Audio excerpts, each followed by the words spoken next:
നല്ല മഴയുള്ളൊരു ടൈമാണ് കേട്ടോ. അപ്പോൾ ഇന്ന് നമ്മുടെ നാട്ടിൽ വളരെ ഫേമസ് ആയിട്ടുള്ള ഒരാളും അതേപോലെ തന്നെ ഒരു കാറിനെ ഒന്ന് പരിചയപ്പെടുത്താം കേട്ടോ.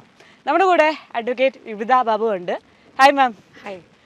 അപ്പം മാം നമ്മുടെ തിരുവല്ല ഇവിടെ നമ്മുടെ അഡ്വക്കേറ്റ് ആണ്, അതേപോലെ തന്നെ നമ്മുടെ മഹിളാ കോൺഗ്രസിൻ്റെ സംസ്ഥാന സെക്രട്ടറിയും കൂടിയാണ്.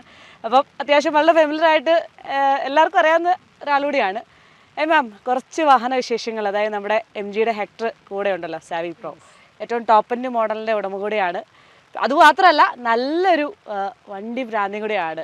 വളരെ ചെറുതിലെ തന്നെ ഡ്രൈവിംഗ് ഒക്കെ പഠിച്ച് നല്ല പാഷനേറ്റ് ആയിട്ട് ഡ്രൈവ് ചെയ്യുന്ന ഒരാളുകൂടിയാണ്. അപ്പോൾ ആളുടെ വാഹന വിശേഷമാണ് നമ്മുടെ ഇന്നത്തെ വീഡിയോയിൽ ഷെയർ ചെയ്യുന്നത്. അപ്പോൾ മാം, കുറച്ച് കാര്യങ്ങൾ, എങ്ങനെയാണ് MGയുടെ ഹെക്ടറിലേക്ക് എത്തിയത്?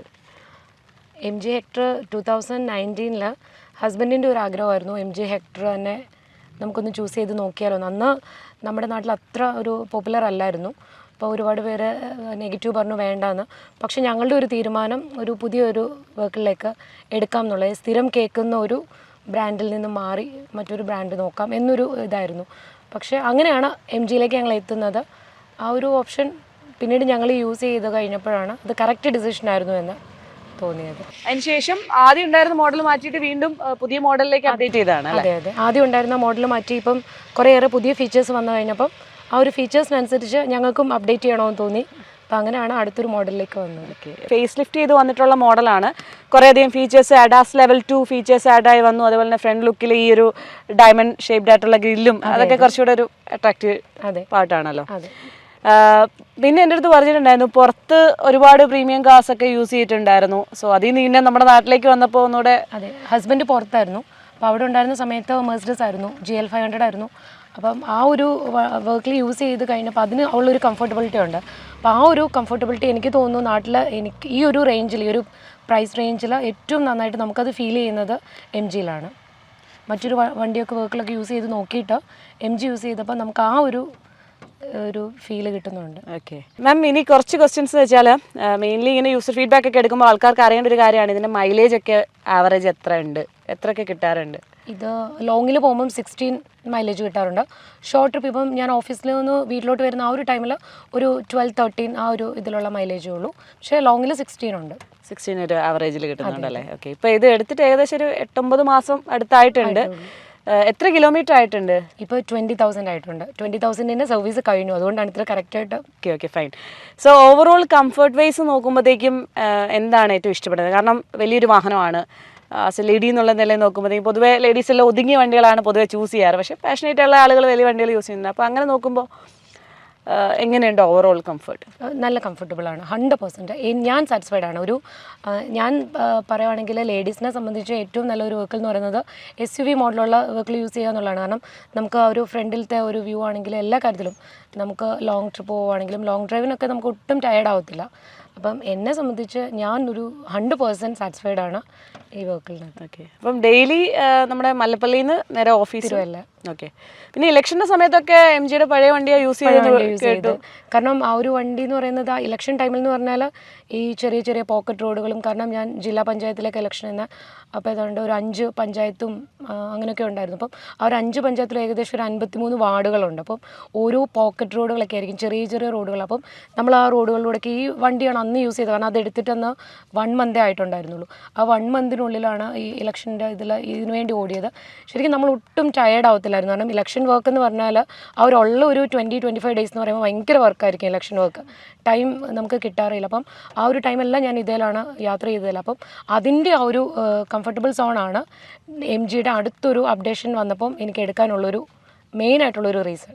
അപ്പോൾ നമ്മൾ രണ്ടുകൂടെ ചെറിയൊരു ഡ്രൈവിനായിട്ട് ഇറങ്ങിയിട്ടുണ്ട്. അപ്പോൾ നമുക്കിനി ചോദിക്കാനുള്ള വെച്ചാൽ ഫീച്ചേഴ്സിനെ പറ്റിയാണ്. കാരണം 2019 ഈ ഒരു വെഹിക്കിൾ ഇറങ്ങിയ സമയം, അതായത് MG ഇന്ത്യയിൽ വന്നത് തന്നെ 2019 അപ്പോൾ വന്നപ്പോൾ എല്ലാവർക്കും ഒരു കൺഫ്യൂഷനുള്ള ടൈമാണ് ഈ ഒരു ബ്രാൻഡിനെ പറ്റി അല്ലേ. അപ്പോൾ ആ സമയത്ത് ഫീച്ചേഴ്സ് ആണോ ശരിക്കും ഒരു അട്രാക്റ്റീവ് പാർട്ടായിട്ട് അടുപ്പിച്ചത്? ഓഫ് കോഴ്സ് ഫീച്ചേഴ്സ് തന്നെയാണ് അത്. ഒന്നാമത്തെ കാര്യം നമ്മൾ വണ്ടിയുടെ ഒരു വലുപ്പം, അതിൻ്റെ ഒരു ഭംഗി. ആ സമയത്തും ഇതിൻ്റെ തൊട്ട് മുമ്പിലത്തെ മോഡലാണെങ്കിൽ പോലും ആ ഇറങ്ങിയ സമയത്ത് അതിൻ്റെ ഒരു ഭംഗി തന്നെയാണ് ആദ്യം. പിന്നെ ഇതിനകത്ത് ഇൻസൈഡിലാണെങ്കിൽ തന്നെ ഇൻ്റർനെറ്റ് ഇൻസൈഡുണ്ട്. സ്ക്രീൻ ആണെങ്കിൽ വലിയ സ്ക്രീൻ. ഇപ്പം എൻ്റെ മകനെ സംബന്ധിച്ച് അവൻ ആദ്യം നോക്കുന്നത് സ്ക്രീൻ വലുത്, അതിനകത്ത് വീഡിയോ പ്ലേ ചെയ്യാമായിരുന്നു, പിന്നെ സൺറൂഫ്, ഇതൊക്കെയായിരുന്നു. ഒരുപാട് ഓപ്ഷൻസ് ആയിരുന്നു. ആ ടൈമിലും ആദ്യത്തെ വണ്ടിക്കും ഉണ്ടായിരുന്നു. അപ്പം ശരിക്കും പറഞ്ഞാൽ വണ്ടിയുടെ ഫീച്ചേഴ്സും തന്നെയാണ് ആദ്യത്തെ ഒരു അട്രാക്ട് ചെയ്തത്. പിന്നെ അടുത്തൊരു ഓപ്ഷൻ വന്നപ്പോഴത്തേക്ക് ഇതിൻ്റെ ഒരു ഫ്രണ്ട് സൈഡിലെ ഗ്രില്ലും മറ്റു കാര്യങ്ങളൊക്കെ മാറി കുറച്ചും കൂടി അതൊരു ഭയങ്കര ഒരു യങ് ലുക്ക്, ഒരു ഫ്രഷ് ലുക്ക് ഫീൽ ചെയ്തു. അപ്പം അങ്ങനെ ഒരു വന്നപ്പോഴത്തേക്ക് പുതിയത് അപ്ഡേറ്റ് ചെയ്തു. അത് വന്നിട്ട് സ്ക്രീൻ കുറച്ചും കൂടെ വലുതായി കുറച്ചുകൂടെ, കാരണം ഈ സെഗ്മെന്റ് വൈസ് തന്നെ ഇത്രയും വലിയൊരു സ്ക്രീനും ഇൻഫോർടൈൻമെന്റ് സിസ്റ്റം തുടങ്ങിയിട്ടുള്ള കാര്യങ്ങൾ. അതെ, പിന്നെ ലേഡീസിനെ സംബന്ധിച്ചു ഈ 360 ക്യാമറ എന്ന് പറയുമ്പോൾ നമുക്ക് എല്ലാ ഭാഗത്തു നിന്നും കാറിനുള്ളിൽ ഇരുന്നുകൊണ്ട് തന്നെ നമുക്ക് എല്ലാം കാര്യങ്ങൾ നല്ല ക്ലിയർ ആയിട്ട് കാണാം. ക്ലിയർ വിഷനാണ്. അപ്പോൾ അതൊരു എനിക്കൊരു പ്ലസ് പോയിന്റ് ആയിട്ട് തോന്നി. പിന്നെ അഡാസ് ലെവൽ 2 വന്നു. അപ്പം അതിൻ്റെ കുറച്ച് സേഫ്റ്റി ഫീച്ചേഴ്സും കൂടെ വന്നപ്പം കുറച്ചും കൂടെ ഇപ്പൊ അറിയാലോ, ഇപ്പം ക്രൂയിസ് കൺട്രോൾ ഓൾറെഡി ഉണ്ട്, അതേപോലെ തന്നെ ലെയിൻ ഡിപ്പാച്ചർ വാർണിംഗ് പോലെയുള്ള കാര്യങ്ങൾ, പിന്നെ സേഫ്റ്റി ബ്രേക്കിംഗ് ഫംഗ്ഷൻ തുടങ്ങിയിട്ടുള്ള കാര്യങ്ങൾ, അങ്ങനെ ഒരുപാട് ഫീച്ചേഴ്സ് ലോഡായിട്ടാണ് വന്നത്. പിന്നെ 75+ കണക്റ്റഡ് ഫീച്ചേഴ്സിന്റെ ഒരു കൂമ്പാരമാണ് ശരിക്കും. എല്ലാ ഫീച്ചേഴ്സും യൂസ് ചെയ്യാറുണ്ട്. ഇപ്പൊ ഇതിന്റെ ആപ്ലിക്കേഷൻ കാര്യങ്ങളൊക്കെ പ്രോപ്പറായിട്ട് ഒരുമാതിരി എല്ലാ ഫീച്ചേഴ്സും യൂസ് ചെയ്യാറുണ്ട്. കാരണം മോനുള്ളതുകൊണ്ട് അവനും കുറച്ചൊക്കെ ഈ കുട്ടികൾക്കാണല്ലോ നമ്മളെക്കാട്ടി കൂടുതൽ ക്യാച്ച് ചെയ്യാനുള്ളൊരു കഴിവുള്ള. അപ്പം നമുക്കറിയാത്ത പല കാര്യങ്ങളും കുട്ടികളായിരിക്കും ആദ്യം കണ്ടുപിടിച്ച് തരുന്നത്. അപ്പം അങ്ങനെയാണെങ്കിലും പിന്നെ ഹസ്ബൻഡ് ആണെങ്കിലും വണ്ടി ക്രേസ് കൂടുതലുള്ള കൂട്ടത്തിലാണ്. പുള്ളി എല്ലാ ഫീച്ചേഴ്സും യൂസ് ചെയ്യുന്ന കൂട്ടത്തിലാണ്. പിന്നെ കുറച്ച് കാര്യങ്ങൾ ചോദിക്കാനുള്ളത് ഇതിന്റെ എൻജിൻ സൈഡും ട്രാൻസ്മിഷന്റെ ഭാഗങ്ങളൊക്കെയാണ്. എൻജിൻ എങ്ങനെയുണ്ട്? ഇതിപ്പം 1.5 ലിറ്റർ ഓട്ടോമാറ്റിക് ട്രാൻസ്മിഷനാണ്, പെട്രോൾ. അതിൻ്റേതായിട്ടുള്ള ഒരു സ്മൂത്ത്നെസ് അത് ഡ്രൈവിലും അറിയാൻ പറ്റും. കുറച്ച് കാരണം ഇദ്ദേഹം ഭയങ്കര ഫൺ ടു ഡ്രൈവ്, ഭയങ്കര ഡ്രൈവിംഗ് ഇഷ്ടപ്പെടുന്ന ഒരാളാണ്. സോ പിന്നെ ഇപ്പൊ ട്രാൻസ്മിഷൻ CVT-യിലേക്ക് മാറിയപ്പോഴത്തേക്കും നല്ല സ്മൂത്താണ്. കാരണം ഒട്ടും ലാഗില്ല. CVT-യുടെ ഒരു പ്രത്യേകത ലാഗില്ല. അത് നമുക്ക് ഡ്രൈവ് ചെയ്യുമ്പം കറക്റ്റായിട്ട് നമുക്ക് മനസ്സിലാവും. കാരണം എന്നെ സംബന്ധിച്ച് കോടതിയുടെ സമയത്ത് ഓടി എത്തുന്നതിനോടൊപ്പം തന്നെ പൊളിറ്റിക്സിലും കൂടെ ഉള്ളതുകൊണ്ട് ചിലപ്പോൾ ട്രിവാൻഡ്രം ഒക്കെ ഓൺ ടൈമിൽ എത്തണം. അപ്പം ഒരു ലാഗ് ഇല്ലാത്തതുകൊണ്ട് നമുക്ക് എപ്പോഴും സ്മൂത്തായിട്ട് ഡ്രൈവ് ചെയ്ത് പോകാവുന്നത്. പിന്നെ സേഫ്റ്റി സൈഡും സേഫ്റ്റി അത് പറയാതിരിക്കാൻ പറ്റില്ല. അതുകൊണ്ടാണ് നെക്സ്റ്റ് ഓപ്ഷൻ എടുത്തപ്പോഴും ഈ ഒരു വണ്ടി അല്ലാതെ വേറൊരു വണ്ടിയെക്കുറിച്ച് ഞങ്ങൾ ചിന്തിക്കുക പോലും ചെയ്യാതിരുന്നത് ഇതിൻ്റെ സേഫ്റ്റി ഫീച്ചർ മാത്രം നോക്കിയിട്ടാണ്. ഓക്കെ, അതേപോലെ ഇനി മെയിൻ ഒരു ഭാഗം ചോദിക്കാം. അതായത് ഇതിൻ്റെ സർവീസ് എങ്ങനെയുണ്ട്? അതായത് ഇപ്പം 20,000 കിലോമീറ്റർ ആയി, അപ്പോൾ ഓവറോൾ സർവീസ് കാര്യങ്ങളൊക്കെ എങ്ങനെയുണ്ട്? സർവീസ് കോസ്റ്റ് മറ്റു വണ്ടികളെ അപേക്ഷിച്ച് നോക്കുവാണെങ്കിൽ എനിക്ക് തോന്നുന്നത് കുറവായിട്ടാണ് തോന്നുന്നത്. കാരണം ഈ ഒരു എല്ലാവരുടെയും ഒരു ചിന്താഗതിയായിരിക്കും ഇത്ര വലിയൊരു വണ്ടി എടുക്കുമ്പം ഇതിന് സർവീസ് കോസ്റ്റ് കൂടുതലായിരിക്കും എന്ന്. പക്ഷേ സർവീസ് കോസ്റ്റ് വളരെ കുറവാണ്. ഒരു നോർമലി ഒരു ഇപ്പോൾ 20,000-ൻ്റെ സർവീസ് കോസ്റ്റ് എന്ന് പറഞ്ഞാൽ എനിക്ക് 4,500 ആയിട്ടുള്ളൂ സർവീസ് കോസ്റ്റ്. അതുപോലെ തന്നെ ഇതിൻ്റെ ആൾക്കാരും കസ്റ്റമർ കെയർ ആണെങ്കിലും നല്ല ഇതാണ്. നമുക്ക് എന്തെങ്കിലും ഒരു ബുദ്ധിമുട്ടുണ്ടെങ്കിൽ ഉടനെ അവർ വിളിച്ച് വീട്ടിൽ വരുമോ അല്ലെങ്കിൽ നമുക്ക് സർവീസ് സെൻറ്ററിൽ കൊണ്ടുപോയാലോ അവർ അപ്പം തന്നെ അപ്ഡേറ്റ് ചെയ്യും, കാര്യങ്ങൾ അപ്ഡേറ്റ് ചെയ്ത് നമുക്ക് തരും. അവർ ലാഗ് ചെയ്ത് വെച്ചുകൊണ്ടിരിക്കില്ല, ഡിലേ വരത്തില്ല നമുക്ക്. കാരണം ആ ഒരു കസ്റ്റമേഴ്സിന് അവരെപ്പോഴും ഇമ്പോർട്ടൻസ് കൊടുക്കുന്നുണ്ട്. പിന്നെ ഈ നമുക്ക് എന്തെങ്കിലും എറോ കാര്യങ്ങളുണ്ടെങ്കിൽ ഓൺ ദ സ്പോട്ടിൽ വെഹിക്കിൾ തന്നെ ഐഡന്റിഫൈ ചെയ്യുന്നുണ്ട് എല്ലാ കാര്യങ്ങളും. ഈവൻ ഒരു ടയറിൻ്റെ ഒരു ചെറിയൊരു കാറ്റ് കുറഞ്ഞാൽ പോലും പെട്ടെന്ന് നമുക്ക് സ്ക്രീനിൽ കാണാം. അതുപോലെ എല്ലാ കാര്യങ്ങളും എന്തെങ്കിലും തരത്തിലുള്ള ഒരു ഫോൾട്ട് ഉണ്ടെന്നുണ്ടെങ്കിൽ അത് സ്ക്രീനിൽ കാണും. പിന്നെ മാം, പിന്നെ ഇതിൻ്റെ അകത്ത് ഇപ്പം കുറേ ഫീച്ചേഴ്സ് ഉണ്ട്. അതിൽ ഏറ്റവും ഇഷ്ടപ്പെട്ടെന്ന് പറയാനുള്ള കുറച്ച് കാര്യങ്ങളോട് ഒന്ന് ഷെയർ ചെയ്യും. ഇതിനകത്ത് വെന്റിലേറ്റഡ് സീറ്റാണ്. അപ്പം നമുക്ക് കുറച്ചും കൂടെ ട്രാവൽ ചെയ്യുമ്പം ഒരു കംഫർട്ടബിളായിട്ട് നമുക്ക് പോകാം. അതുപോലെ നമുക്ക് ഫ്യൂവൽ കൺസപ്ഷൻ ഒഴിവാക്കാൻ വേണ്ടി ഇതിനകത്ത് എക്കോ മോഡുണ്ട്. അപ്പം നമുക്ക് അധികം ഒരു ഫ്യൂവൽ കൺസപ്ഷൻ ഉണ്ടാവത്തില്ല. അതൊക്കെ യൂസ് ചെയ്യാറുണ്ട്. സ്പോർട്സ് മോഡ് ഓൾസോ യൂസ് ചെയ്യായിരിക്കും. സ്പോർട്സ് മോഡ് ഹസ്ബൻഡാണ് കൂടുതൽ യൂസ് ചെയ്യുന്നത്. കാരണം മകൻ ഇരിക്കുന്ന സമയത്താണ് അവനാണ് ആ ഒരു ക്രേസ് ഉള്ളത് സ്പോർട്സ് മോഡ് തന്നെ ഇടാനുള്ള. പിന്നെ ഇതിനകത്ത് എനിക്ക് ഏറ്റവും ഇഷ്ടപ്പെട്ട കാര്യം എന്ന് പറഞ്ഞാൽ ഫ്യൂവലിൻ്റെ ലെവൽ കുറയുന്ന സമയത്ത് തന്നെ നമുക്കത് ഇൻഡിക്കേറ്റ് ചെയ്ത് നോട്ടിഫൈ ചെയ്ത് വരും. തൊട്ടടുത്ത് ഏത് പമ്പ് ഉണ്ടെന്നുള്ളത് നമുക്ക് കറക്റ്റായിട്ട് ഈ സ്ക്രീനിൽ കാണും. അത് 1 പമ്പോ 2 പമ്പോ ആയിരിക്കത്തില്ല, ഈ ഒരു ലൊക്കേഷനിലുള്ള എല്ലാ പമ്പുകളുടെ ഒരു ലിസ്റ്റ് കാണും ഇതിനകത്ത്. നമുക്ക് ഏത് വേണമെങ്കിലും പിക്ക് ചെയ്യാമെന്ന് പറഞ്ഞൊരു ഓപ്ഷൻ വരും.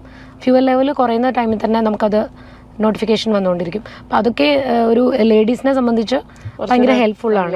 മാപ്പ് കയറി അതെ നമുക്ക് എവിടെയൊക്കെ തൊട്ടടുത്തുണ്ടെന്നുള്ളത് ഇതിൽ ചെക്ക് ചെയ്ത് ഇതിൽ തന്നെ പ്രസ് ചെയ്താൽ നമുക്ക് എങ്ങോട്ടാണെന്നുള്ളത് ഡയറക്ഷൻ നമുക്ക് കിട്ടി അങ്ങനെ പോകാൻ പറ്റും. പിന്നെ ചെറിയ ചെറിയ കാര്യങ്ങൾ, കഴിഞ്ഞ ദിവസം വൈപ്പർ ഒന്ന് സ്റ്റക്കായി പോയായിരുന്നു, വർക്ക് ചെയ്യുന്നില്ലായിരുന്നു. ആ സമയത്ത് നമ്മളിതൊന്ന് ട്രൈ ചെയ്ത് നോക്കിയപ്പോൾ തന്നെ ഇതിൻ്റെ സ്ക്രീനിൽ വന്നു വൈപ്പർ എററാണ്, അത് സർവീസ് സെൻ്ററുമായിട്ട് കോൺടാക്ട് ചെയ്യാനെന്ന് പറഞ്ഞു വന്നു. അങ്ങനെ ഓരോ ചെറിയ ചെറിയ കാര്യങ്ങൾ വരെയും നമുക്ക് അപ്പോൾ തന്നെ അപ്ഡേറ്റ് ചെയ്ത് സ്ക്രീനിൽ കിട്ടും. ഓക്കെ, ശരി. ഇപ്പം ഇനി ഞാൻ വേറെ കുറച്ച് കാര്യം ചോദിക്കാം. അതായത് ഇപ്പം കുറച്ച് വലിയ വണ്ടിയാണല്ലോ, അപ്പോൾ അത് ഓടിക്കുമ്പോൾ ഒരു ഫീൽ എന്ന് വെച്ചാൽ നമുക്ക് എപ്പോഴും ഫ്രണ്ട് ആണെങ്കിലും റിയർ സൈഡ് ഇപ്പം നീളം കൂടുതലായതുകൊണ്ട് അങ്ങനെ നോക്കി ഓടിക്കണം. അപ്പോൾ അങ്ങനെ ഓടിക്കുമ്പോൾ ഉള്ളൊരു ഫീൽ, ഇതിൻ്റെ ഒരു ഹാൻഡിലിംഗ് വേസും അതൊക്കെ എങ്ങനെയുണ്ട് ഓവറോൾ? വളരെ കംഫർട്ടബിളായിട്ട് നമുക്ക് സിറ്റി ഡ്രൈവിന് യൂസ് ചെയ്യാവുന്ന ഒരു വണ്ടി തന്നെയാണ് അത്. ഇത്രയും നാളത്തെ ഒരു അനുഭവത്തിൽ നിന്നും എനിക്കിഷ്ടം ഹെവി വർക്കുകൾ തന്നെയാണ്. എനിക്ക് വലിയ വണ്ടി തന്നെയാണ് ഇഷ്ടപ്പെട്ടത്. പ്രത്യേകിച്ച് MGയുടെ ആ ഒരു ഇഷ്ടം തന്നെയാണുള്ളത്. അതുകൊണ്ടാണല്ലോ ഒരു സെക്കൻഡ് വണ്ടി എടുക്കുന്നത്. സാധാരണഗതിയിൽ എല്ലാവരും ചോദിക്കുന്ന ക്വസ്റ്റ്യനാണ്, രണ്ടാമത് ഈ വണ്ടി തന്നെയാണോ എടുക്കുന്നതെന്ന്. അപ്പോൾ രണ്ടാമതും ഈ വണ്ടി എടുക്കണമെന്നുണ്ടെങ്കിൽ ആദ്യം ഈ വണ്ടി യൂസ് ചെയ്തപ്പം നമുക്കുണ്ടായ ഒരു സാറ്റിസ്ഫൈഡ് ആണല്ലോ രണ്ടാമത് ഇത് യൂസ് ചെയ്യാൻ കാരണം. വലിയ വണ്ടി തന്നെയാണ് എപ്പോഴും ലേഡീസിനെ സംബന്ധിച്ച് ഡ്രൈവിങ്ങിന് നല്ലത്. അവരുടെ സേഫ്റ്റിയും സെക്യൂരിറ്റിയും അത് തന്നെയാണ്. ഇനിയിപ്പോൾ കുറച്ച് കാര്യം കൂടെ ഒന്ന് ചോദിക്കാം. അതായത് ലോങ്ങിൽ പോകുമ്പോഴത്തേക്കും എത്രത്തോളം കംഫർട്ടബിൾ ആണ്? ഇപ്പോൾ പുറകിലിരുന്ന് യാത്ര ചെയ്യാറുണ്ടോ? അങ്ങനെയുള്ള കാര്യങ്ങൾ. ഇപ്പോൾ ഇത് 5 സീറ്റർ ആണല്ലോ. പുറകിലിരുന്ന് യാത്ര ചെയ്യാറുണ്ട്. കാരണം മകനുള്ളതുകൊണ്ട് അവൻ്റെ കൂടെ ചിലപ്പോൾ ഞാനും കൂടെ ഇരിക്കാറുണ്ട്. അങ്ങനെ വരുമ്പം നല്ല കംഫർട്ടബിളാണ്. കാരണം ആരെങ്കിലും ഫ്രണ്ട്സ് ചിലപ്പോൾ കാണുമായിരിക്കും അങ്ങനെ ലോങ്ങിൽ പോകുമ്പോൾ. അപ്പം നല്ല സ്പേസ് ഉണ്ട്. പുറകിൽ നോക്കിയാൽ നല്ല ലെഗ് സ്പേസ് ഉണ്ട്. കാരണം കുറച്ച് വണ്ണമുള്ള ആൾക്കാണെങ്കിലും നീളമുള്ളവർക്കാണെങ്കിലും ഒക്കെ നന്നായിട്ട് കംഫർട്ടബിളായിട്ട് പുറകിൽ യാത്ര ചെയ്യാൻ പറ്റും.